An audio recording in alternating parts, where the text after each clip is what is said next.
Yeah, let's take a look at an uncovered clip from, I think, 2014, where the now presidential candidate talks slavery. Amendment process. They were wise enough to realize that they didn't have all the answers and that some things would change. A good example of this is something like slavery or civil rights. It's an embarrassing thing to admit, but the people who wrote the Constitution did not understand that slavery was a bad thing and did not respect civil rights. And yet they created a framework so that as the generations came to understand that that was important, they could write that into the Constitution too.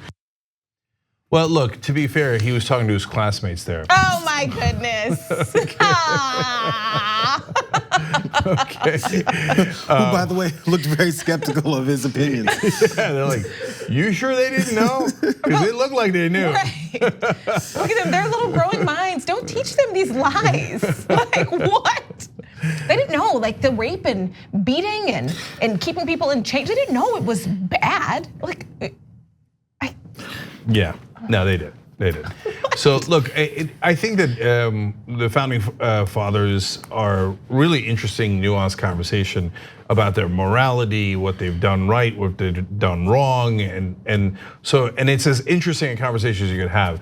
But and I know, in all seriousness, he is talking to kids there. Maybe he's trying to boil it down. He's not a candidate I support. I'm trying to be as fair as I can, right? And so maybe he's oversimplifying to kids because he's talking to kids.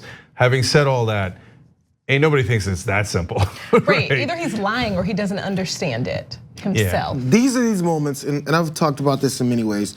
We get, I don't want to say brainwashed, but we have our approach to our founding fathers and patriotism in America. And it's given flowery language. There was never anything done wrong. If it was done wrong, it was just a mistake. So we can't blame anyone for any of our past evils and things that happened in the country, because, well, they did it because of that. Oh, but they didn't really know what they were doing. And you'll tell kids that because then you're like, I want you to grow up and be a good American who doesn't believe you've ever done anything wrong. And that's how you end up with Americans that continue to destroy the country because they think, hey, I'm just an American, I can do no wrong. And so we go overseas and do wrong, we stay home and do wrong, and we go, but I'm just an American. I can't be wrong. No, your founding fathers can be wrong, and so can you. People get like confused because like we celebrate these people. Of course, we're happy that our country exists. Of course, our founding fathers were monsters, absolute monsters. Okay, there is an awful story about all of them, monsters. We've got Thomas Jefferson and the rape of a child. He had children with a child. Then we've got George Washington, who everyone loves to point out that like he willed them free after his death, which is shady enough. But when he was alive, he had their teeth pulled so he could have falsies. Like these were terrible human beings. Yeah, these are horrible. And we've got some facts just to break down. Like what Buttigieg said was stupid, but just in case you don't believe us, in his rough draft of the Declaration of Independence, Thomas Jefferson called the slave trade a cruel war against human nature. Sounds like he doesn't understand it. That part was removed from the draft we all have Thomas seen. just didn't understand. Right, and how about this? Even though he was a slave-owning president, James Madison called slavery a dreadful calamity.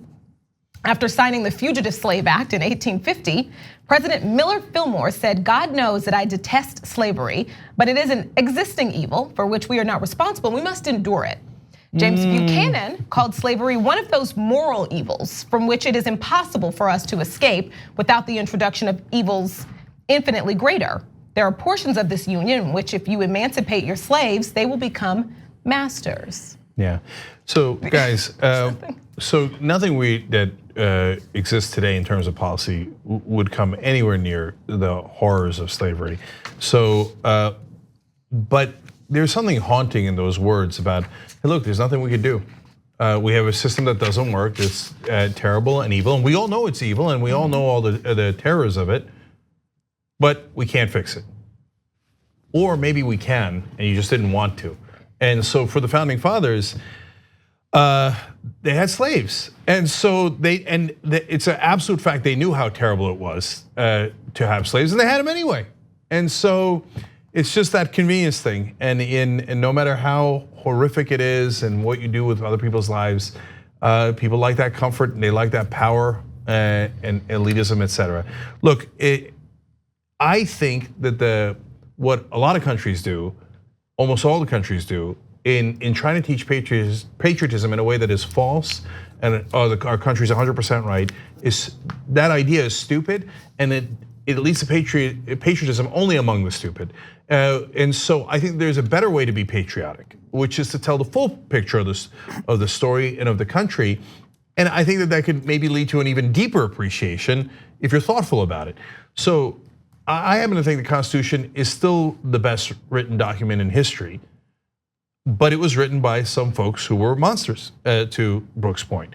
And they had their— It needed a lot of edits too. Yeah, and that's right. But to be fair to them, they were smart enough to say, we're gonna put an amendments process in, and we're gonna utilize the amendment process, because sometimes we didn't know what we were talking about. Right? That was probably the single best thing that they did in the Constitution, which is to say, you need to amend this thing because you should be better than us. And that's a hell of a thing, and that's a really positive thing. But there's nothing wrong with teaching the whole history and showing the terrible things that they did and the great things they did, overthrowing a king, writing this Constitution, etc. And so when you do that, the problem is people are uncomfortable. To your point, Jayar, they don't like to talk about that stuff. And so when we talk about Thomas Jefferson, brilliant in writing the Declaration of Independence, but what he did to his slaves and to one in particular it's just too harsh to think about, too horrible to think about. And so I visited a plantation in Charleston, South Carolina recently. Told the story before on the air. You weren't at a wedding. No, yeah, that was it. It's probably the same one I visited. Yeah. Is that right? I went to, one in Charleston. And so Brooke's kidding around about a story we did where somebody got upset that they were like, why aren't they showing the slave masters in a positive light? What? Okay. So, but when I went to the plantation, I noticed one thing that was missing that was even too much for a good retelling of that story, an accurate retelling of that story. So there was things in there that just so jarring in 1,000 different ways. There's a slave market in Charleston too. You should go to that because man, it's so sad, but it's important that you know it. It's important what this country went through because it's part of who we are. It's in our DNA in a sense. Okay, anyway, and so they tell the stories about how you deprive African Americans of education. Now, they call them animals, etc., and incapable of learning. Well, if they're incapable of learning, why would you have to bother making sure that they never got an education? Because they knew that what they were doing was terrible and wrong and immoral and evil. Anyway, the part that they leave out is the rape. And because it's so jarring, so terrible to think about, but it was an epidemic, it was pernicious, it was rampant, it was disgusting. And that gets you back to the Thomas Jefferson story. And so that also happened. But guys, we've got to be real about it. Otherwise, I'm not saying that Buttigieg should have said that to the kids, right? We're bounds of reason. But also don't lie to them. Don't tell them things that aren't true, right? You could have a nuanced conversation even with kids without getting into the gory details. But when they're old enough, high school, college, we should be teaching the gory details. Otherwise, you're not gonna know how we got here. Yeah. Let's keep it real. I mean, going back with what Buttigieg said, no one asked him, hey, Pete, what do you think about slavery and the founding fathers' support and many that participated in it? No one asked him that.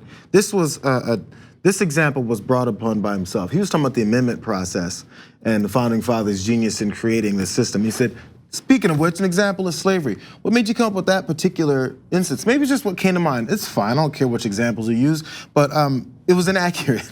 So it's not like he was caught in some kind of a Q&A and he's like, oh man, how do I answer this question? I haven't ever even thought about it. But his approach to it is just that, and he's not alone. There's many people in this country that are like that. And as I've said before, we have this thought that people back in the beginning of nation's creation were infallible people. That doesn't help us.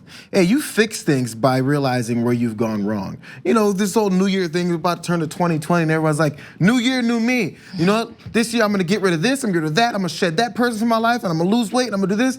Hey, well, according to the way we operate in this country, you should just stay unhealthy, keep toxic people in your life, and don't move on to the next year. That's progress. Everyone embraces that, except for when it comes to our history. So if someone posts something on your Instagram, if you're supportive of this kind of thought process, if someone posts something and says, yeah, 2020 new me, you go, hey, why are you being so crazy, moving on and changing yourself for the better? Why do you have these goals? What's the matter with you? No, you have to acknowledge your faults and that's how you change it for the future, except in this situation. I don't know why. So Jayar, I love the point you just made. I'm gonna call it personal patriotism. Okay. I've never done anything wrong. I'm a patriot of Cenk.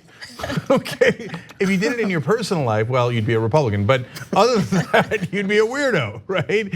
A lot of people have done things wrong, including myself, including all of us, right? And it's okay, you acknowledge that, and you try to make, not only acknowledge it, but hopefully make amends and move on, et cetera, in a positive way. So in this case, in the case of the country, there's a reason why the average white family has a household wealth that is 10 times higher than the average black family in America. It's because of this history. It's real, it's real. It's not in their imagination. It's not because they feel aggrieved. It's not a victim mentality. It's real. It came from slavery and Jim Crow and the discrimination and redlining, et cetera. And so if you don't acknowledge it and you don't show those facts and share those facts, you're never gonna get to the right solutions and you're not gonna understand what happened. And finally in South Bend, if Buttigieg slipped up there and said something that was wrong, et cetera, but he had a great track record otherwise, well, that would be important context. All right. But he doesn't. There's too many slip-ups for them all to be slip-ups. Yeah. At some point, like, you just have to recognize who somebody is and what he cares about learning. Yeah, not only are there like 7 different examples of this that are now popping up all over the place from old tapes, but most importantly, what are his actions? What are his actions? And in South Bend, fired the black police chief. We broke a story, TYT Investigates did, cops saying we got his donors to fire the black police chief. White people are gonna be back in charge. A lot less African Americans on the police force overall. The African American community and Black Lives Matter in South Bend deeply critical of Pete Buttigieg, saying he does not listen to our concerns. So it's one thing if it's on, hey, he said something wrong in the past. It's another thing is if his whole reign, his tenure, I should say, as mayor of South Bend, the only thing he's ever done is one where Black Lives Matter and other African American activists and other activists overall say, man, his record there was abysmal. Okay, well then you got a deeper problem, and that's where we are today. Thanks for watching the Young Turks, really appreciate it. Another way to show support is through YouTube memberships. You'll get to interact with us more. There's live chat emojis, badges.